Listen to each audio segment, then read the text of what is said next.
Hi అండి, welcome back to Priya's kitchen. ఈరోజు మన రెసిపీ గుమ్మడికాయ ఫ్రై. గుమ్మడికాయలో చాలా పోషకాలు ఉంటాయండి. పెద్దవారైతే చాలా ఇష్టంగా తింటారు. ఇలా కనుక మీరు ఫ్రై చేశారంటే గిన్నె మొత్తాన్ని ఖాళీ చేసేస్తారు, అంత బాగుంటుంది. దీనికోసం ఇలా గుమ్మడికాయ తీసుకోవాలి. ఈ కాయని ముందుగానే క్లీన్ చేసుకోవాలి. ఈ గుమ్మడికాయలో వేస్ట్ అనేది అసలు ఏది ఉండదు. గింజలు కూడా చాలా శ్రేష్టమైనవి. ఇది తినడం వల్ల వెయిట్ లాస్ కూడా చక్కగా తగ్గిపోతారు. గుమ్మడి గింజల్ని మీకు ఇక్కడ చూపిస్తున్నా చూడండి, ఇలా ఉంటాయి. ఇవి తినడానికి భలే రుచిగా ఉంటాయండి. వీటిని అయితే మీరు అస్సలు పడేయొద్దు. ఇప్పుడున్న ఎండలకి ఒక్కరోజు బయట పెట్టండి, చక్కగా ఎండిపోతే ఇవి తినడం వల్ల బీపీ షుగర్ ఉన్న వాళ్ళకి నార్మల్ స్టేజ్లో ఉంటుంది. ఇప్పుడు మనం గుమ్మడి బద్దని చక్కగా ఇలా ముక్కల కింద కట్ చేసుకోవాలి. ఈ సైజులో మీరు కట్ చేసుకున్నారంటే ఫ్రై చూడటానికి బాగుంటుంది. అన్ని ముక్కలు సమానంగా వేగుతీయండి. ఇలా కట్ చేసుకుని పక్కన ఉంచుకో. తర్వాత ఒక మిక్సీ జార్ తీసుకుని అందులోకి కొద్దిగా అల్లం, వెల్లుల్లి, 2-3 పచ్చిమిరపకాయలు యాడ్ చేసి గ్రైండ్ చేసుకోవాలి.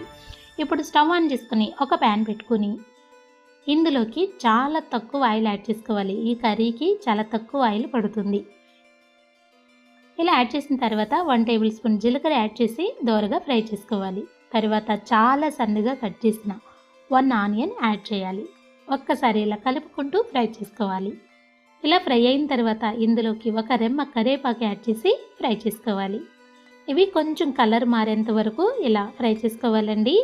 తర్వాత ఇందులోకి మనం ముందుగా గ్రైండ్ చేసుకున్నాం కదా అల్లం వెల్లుల్లి చిల్లీ పేస్ట్, ఈ పేస్ట్ని 1 టేబుల్ స్పూన్ వరకు యాడ్ చేసుకోవాలి.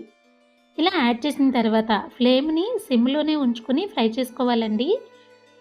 మనం ఇక్కడ చేస్తున్నది ఫ్రై కాబట్టి ఈ ఫ్రై అయ్యేంత వరకు ఫ్లేమ్ని సిమ్లోనే ఉంచుకోవాలి.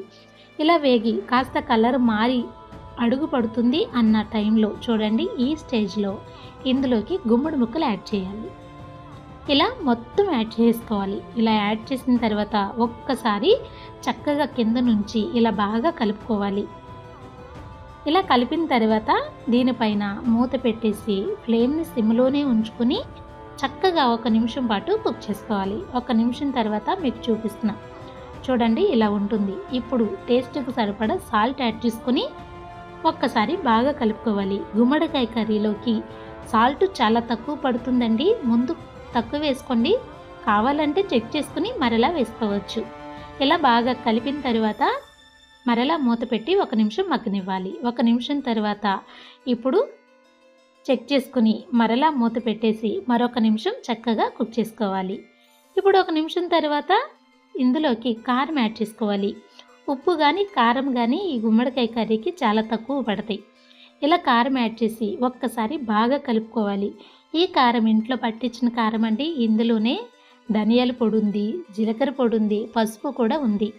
ఇలా కనుక కారం లేకపోతే అవి కూడా కొంచెం కొంచెం యాడ్ చేసి చక్కగా కలుపుకొని మూత పెట్టేసి మరొక నిమిషం పాటు చక్కగా కుక్ చేసుకోండి. 1 నిమిషం తర్వాత చెక్ చేసుకుని ఇందులోకి 1 table spoon garam masala, 1 table spoon ఇలా బెల్లం అండి. గుమ్మడికాయలో బెల్లం చాలా బాగుంటుంది. తర్వాత చివరిగా సన్నగా కట్ చేసుకున్న ఒక గుప్పెడు కొత్తిమీర కూడా యాడ్ చేసుకుని మూత పెట్టి స్టవ్ ఆఫ్ చేయండి. అంతే అండి, ఎంతో టేస్టీగా గుమ్మడికాయ కర్రీని ఇలా ప్రిపేర్ చేసుకోవచ్చు.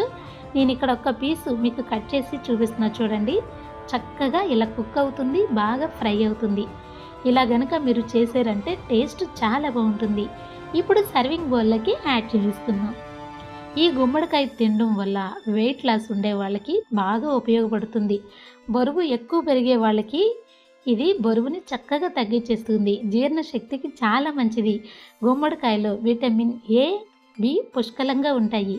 కళ్ళకైతే ఇది చాలా మంచిది. గుండె జబ్బుల్ని రాకుండా చేస్తుంది. కేవలం దిష్టి తీయడానికే ఉపయోగించే ఈ గుమ్మడికాయలో ఇన్ని పోషకాలు ఉన్నాయని మీలో ఎంతమందికి తెలుసు? తెలిసిన వారు కామెంట్ చేయండి. ఈ టేస్టీ రెసిపీని తప్పకుండా ట్రై చేయండి. Thank you.